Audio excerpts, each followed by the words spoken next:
السلام عليكم ورحمة الله وبركاته. نحمد الله العظيم ونصلي على رسوله الكريم أما بعد. அன்பான ஜமாத்தார்களே, பெரியோர்களே, அல்லாஹ்வின் கிருபையால் ஃபஜ்ருடைய தொழுகையை இமாம் ஜமாஅத்தோடு தொழுதுவிட்டு குர்ஆனுடைய விளக்கங்களை, அர்த்தங்களை தெரிந்து கொள்வதற்காக நாம் அமர்ந்திருக்கிறோம். ரப்பு சுப்ஹானஹு வ தஆலா நம்முடைய எல்லா அமல்களையும் முழுமையாக கபூல் செய்வானாக. ஆமீன். கெட்ட முடிவுகளை விட்டும், முசீபத்துகள், திடீர் மரணங்களை விட்டும், ஷைத்தான்களுடைய தீங்குகளை விட்டும், நோய் நொடிகளை விட்டும் பாதுகாப்பு பெற்ற நாளாக அல்லாஹ் இந்த நாளை நமக்கு அமைத்து தருவானாக. ஆமீன். அருமையான பெரியோர்களே, அலம் தர கைஃப என்கிற சூராவினுடைய அர்த்தங்களையும் விளக்கங்களையும் நாம் இன்று தெரிய இருக்கிறோம். எல்லாம் அந்த ஆயத்தில் மக்காவில் இருக்கக்கூடிய காபத்துல்லாவை இடிப்பதற்காக, அழிப்பதற்காக ஒரு மிகப்பெரிய யானை படை ஒன்று வந்தது. அந்த யானை படையை அல்லாஹ் அபாபீல் என்கிற சிட்டுக்குருவியின் மூலமாக அழித்தான். அபாபீல் என்பது சிட்டுக்குருவி.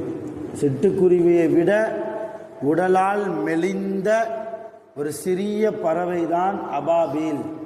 இன்றைக்கும் அந்த பறவை இருந்து கொண்டுதான் இருக்கிறது. அரபு நாடுகளில் பார்த்தவர்களுக்கு அது தெரியும். மிகப்பெரிய யானை படைகளை அல்லாஹ் சிறிய அபாபீல் என்கிற பறவைகளை கொண்டு அழித்தான். அந்த செய்தியை நபி ஸல்லல்லாஹு அலைஹி வஸல்லம் அவர்களுக்கு அல்லாஹ் இந்த சூராவின் மூலமாக சொல்லுகிறான். இந்த சம்பவம், இந்த யானை படைகளை அழித்த இந்த சம்பவம் என்பது நபி ஸல்லல்லாஹு அலைஹி வஸல்லம் அவர்கள் பிறந்த ஆண்டிலே ஏற்பட்டது. ரசூலுல்லாஹ் பிறப்பதற்கு சில மாதங்களுக்கு முன்னால் இந்த சம்பவம் மக்காவிலே நடக்கிறது. இந்த நிகழ்வு நடக்கிறது. இந்த சம்பவம் நடந்த சில மாதங்களுக்கு பிறகுதான் நபி ஸல்லல்லாஹு அலைஹி வஸல்லம் அவர்கள் பிறக்கிறார்கள். ஆண்டு ஒரே ஆண்டு. அதனால்தான் நபி ஸல்லல்லாஹு அலைஹி வஸல்லம் அவர்கள் பிறந்த ஆண்டை யானை ஆண்டு, ஆமுல் ஃபீல் என்று சொல்வார்கள். ரசூலுல்லாஹ் பிறந்த ஆண்டை யானை ஆண்டு என்று சொல்வார்கள். சரி, இந்த ஆயத்திற்கு என்ன அர்த்தம்? அல்லாஹ் சொல்கிறான் நபியை பார்த்து, அலம் தர, நபியே உங்களுக்கு தெரியாதா, கைஃப ஃபஅல ரப்புக பி அஸ்ஹாபில் ஃபீல், யானை படைகளை உங்களுடைய ரப்பு என்ன செய்தான் என்பது உங்களுக்கு தெரியாதா? அலம் யஜ்அல் கைதஹும் ஃபீ தக்லீல், அந்த யானை படைகளுடைய சூழ்ச்சிகளை அல்லாஹ் அழிவிலே ஆக்கினான், அழிவிலே ஆக்கினான் என்பது உங்களுக்கு தெரியாதா? வ அர்ஸல அலைஹிம், அந்த யானை படைகளின் மீது அல்லாஹ் அனுப்பினான். எதை? தைரன், பறவையை. என்ன பறவை? அபாபீல். அபாபீல் என்கிற பறவையை அந்த யானை படைகளின் மீது அல்லாஹ் அனுப்பினானே, அனுப்பி அவர்களுடைய சூழ்ச்சிகளை அல்லாஹ் அழிவிலே ஆக்கினானே, அப்படிப்பட்ட யானை படைகளை அழித்த உன்னுடைய ரப்பை பற்றி உங்களுக்கு தெரியாதா? யானை படைகள் விஷயத்தில் உங்கள் ரப்பு அவர்களை என்ன செய்தான் என்பது உங்களுக்கு தெரியாதா?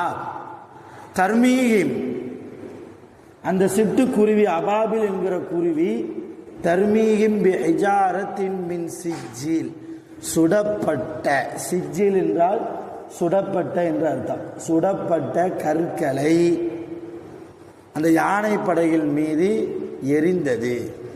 வாயால் கவ்விக்கொண்டு, கால்களால் எடுத்து பிடித்து கொண்டு சுடப்பட்ட கற்களை மேலே பறந்து இருக்கிற நிலைமையில் யானை படைகள் மீது அது எரிந்தது.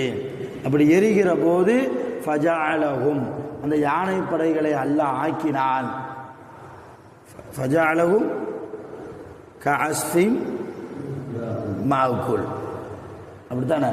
ஃபஜஅலஹும் கஅஸ்ஃபின் மஅகுல். அப்படி சுடப்பட்ட கற்களை கொண்டு அந்த அபாபில் பறவை போடுகிற போது அந்த யானை படைகள் எப்படி ஆனது தெரியுமா? மென்று தின்னப்பட்ட வைக்கோலை போன்று, மென்று தின்று துப்பப்பட்ட வைக்கோலை போன்று அவர்கள் ஆகிவிட்டார்கள். அந்த யானைப்படைகள் அப்படியே இருக்கிற இடம் தெரியாமல் மென்று தின்னு துப்பப்பட்ட வைக்கோலை போன்று அல்லாஹ் அவர்களை ஆக்கிவிட்டான். இதுதான் இந்த சூறாவினுடைய அர்த்தம். விளக்கம் ஏராளம் ஏராளம். ஒரு மாதம் வரைக்கும் இந்த சூறாவுக்கு அர்த்தம் விளக்கங்களை சொல்லிக்கொண்டே போகலாம். அவ்வளவு படிப்பினைகளை அல்லாஹ் ஒவ்வொரு எழுத்திலும் வைத்திருக்கிறான். ஒவ்வொரு எழுத்து, இந்த சூறாவில் இடம்பெற்றிருக்கிற எழுத்துக்கள் அலிஃபா இருக்கலாம், லாமா இருக்கலாம், மீமா இருக்கலாம், தாவா இருக்கலாம், ராவா இருக்கலாம், எல்லா எழுத்துலையும் ஒவ்வொரு படிப்பினைகளை அல்லாஹ் வைத்திருக்கிறான். நிறைய விளக்கங்கள் இருக்கிறது. நிறைய சொன்னோம்னா இன்னைக்கு நம்ம உம்மத்துக்கு சலிப்பு தட்டிடும் இல்லையா? என்ன ஹசரத் ஒரே ஒவ்வொரு நாளும் இதையே சொல்லிட்டு இருக்கிறார். அவங்க சலிப்பையும் நான் மனசில் வச்சு தேவையான விஷயங்களை மாத்திரம் சொல்கிறேன். இந்த ஆயத்தில் தெரிய வேண்டிய விஷயம், அல்லாஹ்வுக்கு சொந்தமானதை அல்லாஹ் பாதுகாப்பான். மிக முக்கியமான விஷயம். காபத்துல்லா யாருக்கு சொந்தமானது? அல்லாஹ்வுக்கு. பைத்துல்லா அது அவனுடைய வீடு. அவனுக்கு சொந்தமான பொருளை யாரும் பாதுகாக்க வேண்டிய அவசியம் அல்ல. யாரும் பாதுகாக்க வேண்டிய அவசியம் இல்லை. அன்றைக்கு காபத்துல்லாவுடைய பொறுப்புதாரி யார் தெரியுமா? அப்துல் முத்தலிப். அப்துல் முத்தலிப் யாரு? யாருங்க? ரசூலுல்லாவுடைய பாட்டனார், அத்தாவுடைய அத்தா, அத்தாவுடைய அத்தா. சரி, அவங்க அத்தா பேர் தெரியுமா? அப்துல் முத்தலிபுடைய அத்தா. அபு தாலிப் ரசூலுல்லாவுடைய செச்சா, சிறிய தந்தை. அப்துல்லாவோட கூட பிறந்தவங்க, ரசூலுல்லாவுடைய அத்தாவோட கூட பிறந்தவங்க தான் அபு தாலிப். அப்துல் முத்தலிபுடைய அத்தா பேர் நாளைக்கு கேட்பேன். எந்த புக்கையாவது படிச்சுட்டு வந்து சொல்லணும் இன்ஷா அல்லா. சரிங்களா? இன்ஷா அல்லாவே வரமாட்டேங்க. சரி, இப்போ அன்றைக்கு காபத்துல்லாவுடைய பொறுப்புதாரி அப்துல் முத்தலிப்.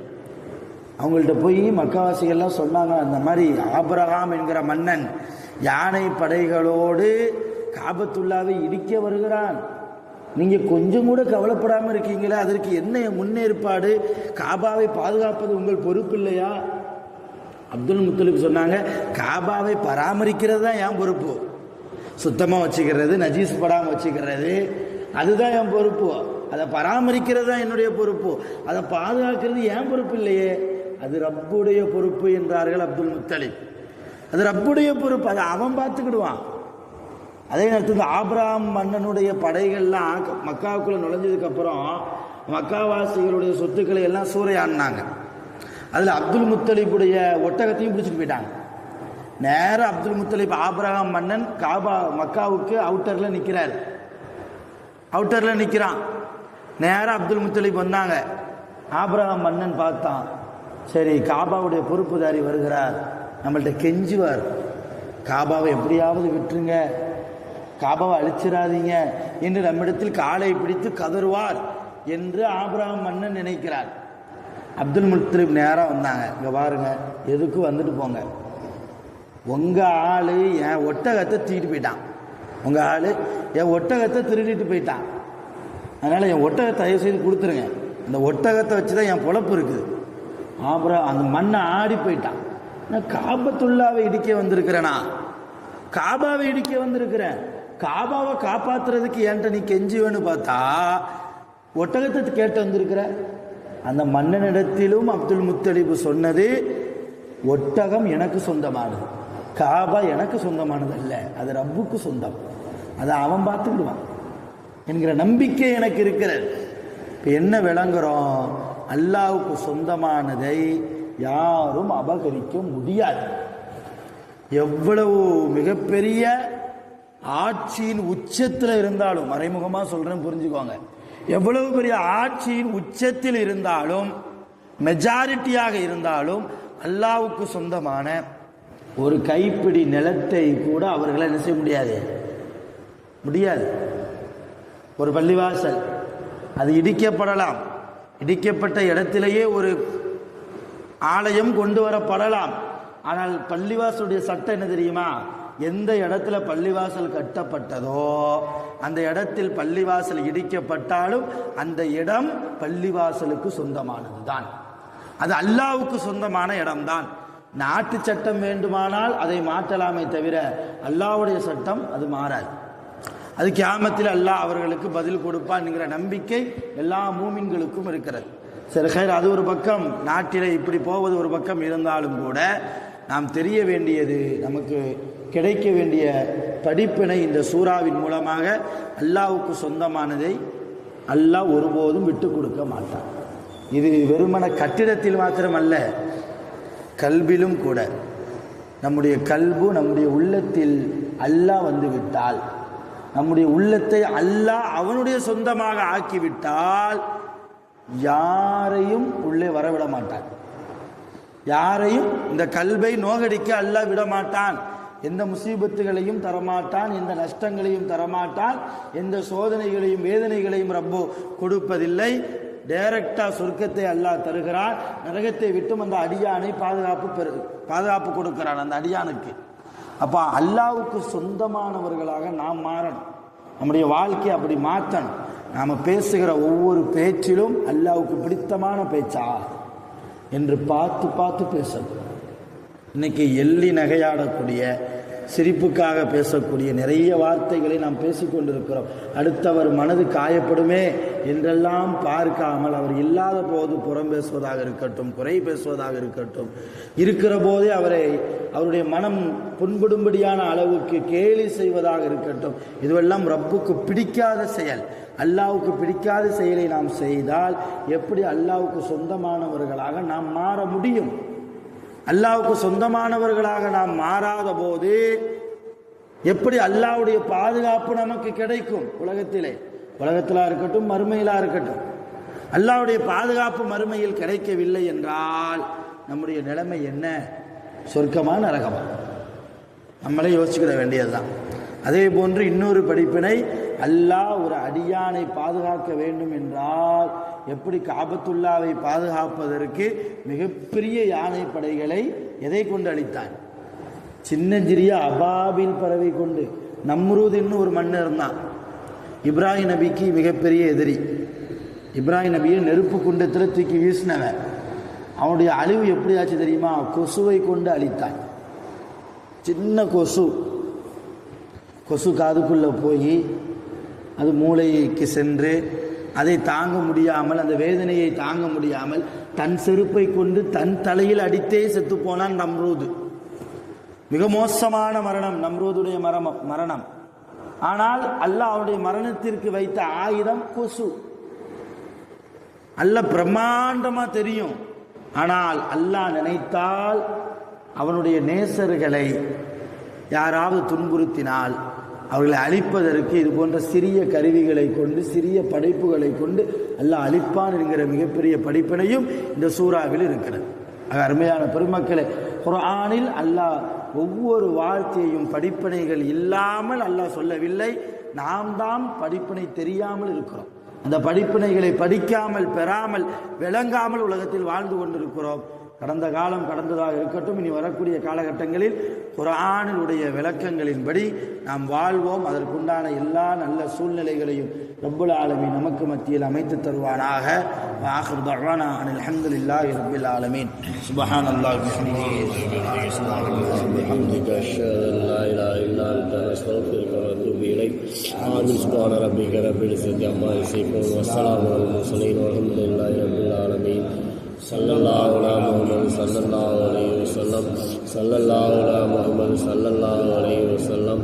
சல்லல்லாஹு அலா முஹம்மது யா ரப்பி ஸல்லி அலைஹி வஸல்லம்.